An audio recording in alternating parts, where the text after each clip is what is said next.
dia, à beira-mar, apareceu um jovem galileu. Bom dia, amigos e amigas, bom dia, senhores e senhoras, eu sou Daniel Nonato. Obrigado a você pela presença em nossa live matutina. São exatamente 10 horas e 5 minutos, né? Hoje, domingão. Lembrando que hoje é dia de missa, dia 31 de janeiro de 2021. Lembrando a todos que amanhã tem eleição lá na Câmara dos Deputados. Vamos trocar aí o comando da casa.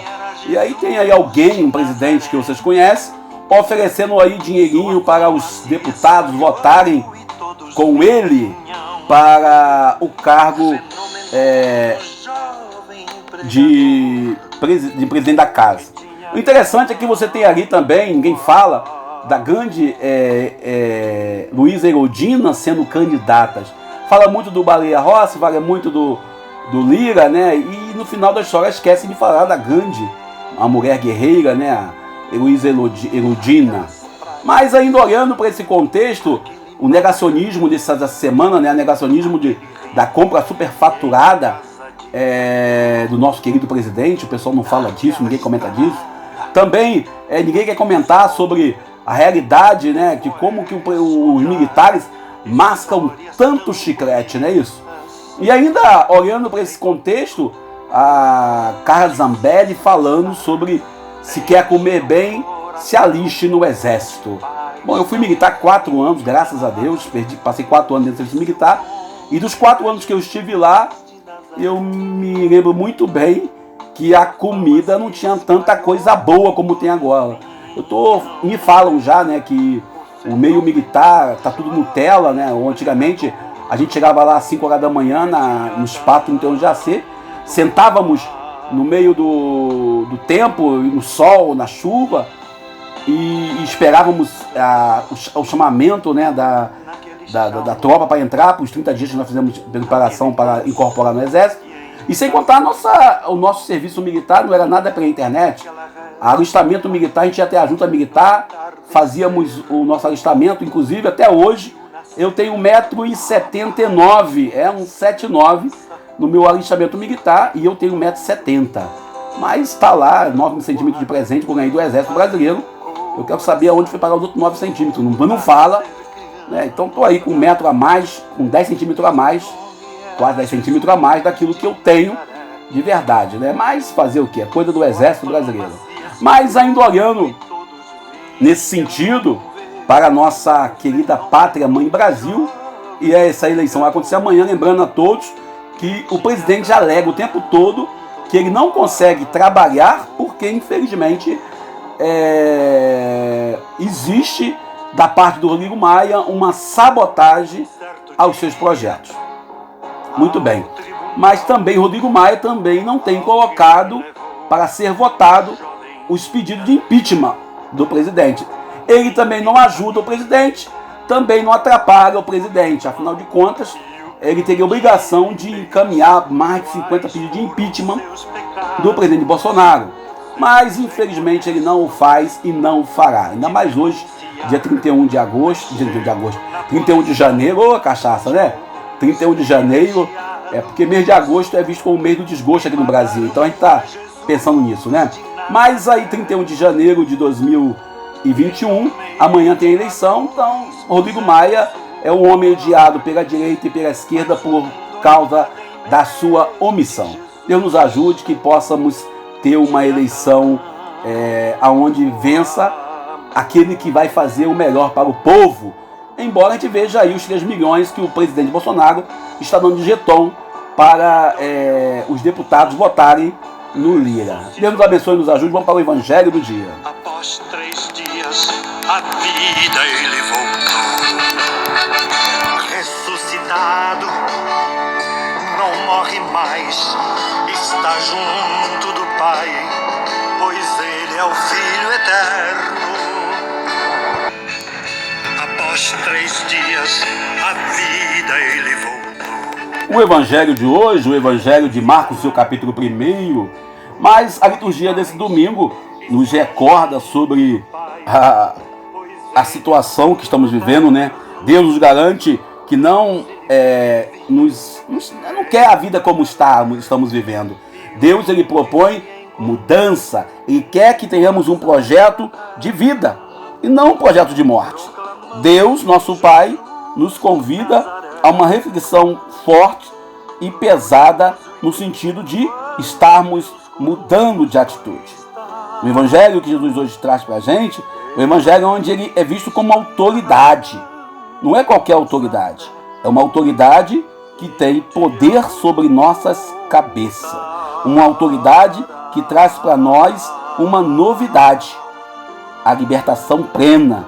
Alguém fala sobre libertação, e a gente vê isso no contexto bíblico, e alguns falam isso com muita ênfase, sobre uma libertação apenas simbólica, ou apenas espiritual. Em Marcos capítulo 1, versículo 21 ao 28, Jesus traz para nós uma novidade, uma autoridade que não é autoritarismo. Muitas das vezes nós que achamos que temos autoridade, queremos fazer da autoridade um autoritarismo. E esse autoritarismo tem gerado em nossa realidade mais sofrimento do que alegria. O ambiente do evangelho de hoje é um ambiente onde há uma descoberta que Jesus é o Messias, e é um Messias eleito, escolhido, chamado, trazido pelo Deus que é Pai. Um Messias que não anuncia qualquer reino, não um reino seu, mas o reino de Deus. O reino que é plenamente dado ao encontro e à salvação da humanidade. Nesse percurso que Jesus tem, demonstra claramente aonde ele está. Jesus, ele está num lugar geográfico. Nós devemos entender que Jesus está numa sinagoga e Jesus está num dia. Ele se localiza no tempo e no espaço geográfico. Por isso, iniciamos o evangelho falando que ele entra no sábado. Ele entra na sinagoga e ele tem a capacidade de ensinar. E, como se fala sempre, algumas das perguntas que se faz: quem tu és, Jesus Nazareno? Uma das perguntas que nós temos que nos fazer: quem somos nós diante da realidade deste mundo? Ontem à noite, conversando com uma amiga, ela dizia quem era Hera. Eu dizia para ela: você é a imagem de Deus. Nós somos a imagem de Deus. O interessante é que o espírito impuro fala para Jesus: vieste nos torturar. E o espírito mau reconhece Jesus como Deus. Tu és o Santo de Deus. Jesus, ele, ao contrário dos pastores evangélicos, muitos deles, não todos, não faz café com capeta, desculpe falar assim. Ele manda cara-te saia. Percebe bem algumas igrejas evangélicas, pentecostais, que fazem cafezinho com capeta. E pergunta quem a pessoa é, que demônio é aquele, né? Da onde ele veio, por que ele está naquele corpo. E todas as vezes o demônio fala a mesma coisa. Eu estou aqui porque me botaram, porque fizeram macumba, porque demonizando também a religião afro-brasileira. E Jesus, ele traz para nós uma novidade. Ele traz para a gente uma relação de palavra na sinagoga e ação no dia a dia. Nós, cristãos, somos chamados a ouvir a palavra, a praticá-la. E também em nossa vida, em nosso cotidiano, não ficar tomando café com o demônio, mas expulsá-lo, sem muita conversa. Não dá trela, não dá bola. E o texto ainda traz para a gente uma proposta de continuar a caminhada. Diante do mal, diante do inimigo de Deus, diante de tudo aquilo que impede o reino acontecer, o Evangelho nos convida a continuar a caminhada plenamente, anunciando o reino que não nos pertence, o reino que é de Deus. Essa situação em Cafarnaum, a aldeia de Naum, é uma situação que nos leva a entender que Jesus inicia seu ministério, de acordo com Marcos, na região da Galileia. E Jesus também é conhecido como um Nazareno, como aquele que vem de Deus. O evangelho de hoje diz que Jesus está num sábado, em uma comunidade, reunido em uma sinagoga. O evangelho de hoje traz para nós uma profissão de fé. Ele traz para nós aquele contexto de Lucas capítulo 4, versículo 16 ao 20. E é possível ainda, é provável que Jesus tivesse sido convidado para naquele dia fazer a partilha da palavra de Deus. Naquele dia ter sido convidado para fazer a pregação, para meditar junto com a sua comunidade. A sinagoga é composta por homens, pelo menos 12 homens. Ele deve ser trazido para falar sobre o projeto salvífico, um projeto de amor. E a autoridade que eles falam aqui é uma autoridade, não autoridade baseada no grito ou na imposição das regras, mas uma autoridade onde se revela plenamente o projeto salvífico de um Deus de amor. E o interessante ainda que a cena em que o homem vem como impuro, em alguns evangelhos, traz esse homem praticamente na beira do caminho. O interessante ainda que o espírito mau, reconhecendo Jesus, reconhecendo quem é Jesus, reconhece plenamente o poder de Deus. E o interessante ainda que nós temos no contexto de Lucas, capítulo 4, 16 a 20, Jesus fala sobre libertação. E aqui em Marcos não tem a leitura do texto, mas tem a libertação acontecendo. Deus é o Deus que nos reúne em comunidade. É o Deus que nos chama, na perspectiva contemporânea, que Jesus tem uma relação profunda e sincera com a sua comunidade de fé. O evangelho de hoje traz para nós ainda que é preciso estarmos bem conscientes da nossa vocação. A libertação que Deus quer oferecer à humanidade, ela acontece a partir do reino de Deus instalado em nosso meio. Aquilo que Dom Adriano Hipólito falava, o reino de Deus começa aqui. Somos chamados a viver esse reino plenamente. Não é qualquer reino. É o reino que nos traz plenamente para uma vivência autêntica da vontade de um Deus de amor. Muitos vivem prisioneiros dos seus vícios, das suas dependências, dos seus diplomas e cursos, às vezes, de conhecimentos de autoridade. No Evangelho fala-se de uma libertação do homem dos espíritos maus, mas também temos aí o egoísmo e o ego dos fariseus e saduceus falando e admirando com um leigo, não era sacerdote, leigo, Jesus de Nazaré, anunciando o projeto do Pai. O homem com o espírito impuro representa todos os homens e mulheres de todas as épocas, cuja a vida são controladas pela dependência química, pela depressão atualmente, pelas derrotas no campo sentimental. Também representa todos nós, homens e mulheres, orgulhosos e autossuficientes, muitas das vezes. Homens e mulheres que trabalham e vivem no medo, seja da violência nas grandes cidades, seja do medo do desemprego. Homens e mulheres que vivem excluídos por falta de salário, por falta de emprego. Homens e mulheres que são colocados em segundo, em terceiro, em quarto e último plano, sobretudo nesse tempo de vacinação, onde percebemos claramente uma vacilação cada vez mais comum em nossos poderes públicos. Deus traz à humanidade uma cultura de liberdade. Deus traz para o ser humano uma cultura de vida plena. Deus, na sua proposta de reino, é uma proposta que nos traz para viver plenamente a dignidade da vida que Ele nos dá. Uma vida sendo imagem e semelhança dEle. Talvez o Evangelho de hoje nos garanta que Deus não desistiu do ser humano. Deus não desistiu de cada pessoa.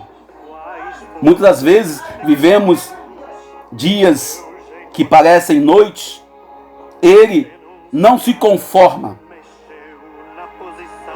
com o fato de nós, homens e mulheres nesse século, sejamos às vezes escravos de uma situação ou de um sistema sociopolítico. Deus, ele vem trazer para o homem a plena libertação. E ele insiste em oferecer essa libertação e a vida plena para todos. A proposta de Deus torna realmente real quando nós passamos a encontrar-nos com Jesus sempre que possível.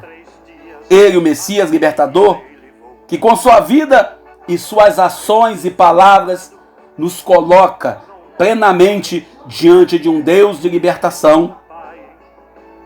Um Deus que propõe ao homem um projeto, não impõe o projeto. Deus que quer que nós tenhamos uma vida digna, uma vida plena. Jesus, ele contrapõe o serviço simples e humilde. Ele se coloca sempre como sendo mais um no meio do povo. O evangelho de hoje traz de um lado os donos de gado e gente, os fariseus, os saduceus, os teólogos, os doutores, os conhecedores, os que tinham o grau ministerial, e do outro lado, Jesus de Nazaré, filha da Dona Maria e do seu José. E esse ano, dedicado a São José, o Papa nos dedica a São José. Jesus, que plenamente reconhecido nesse contexto como o Nazareno.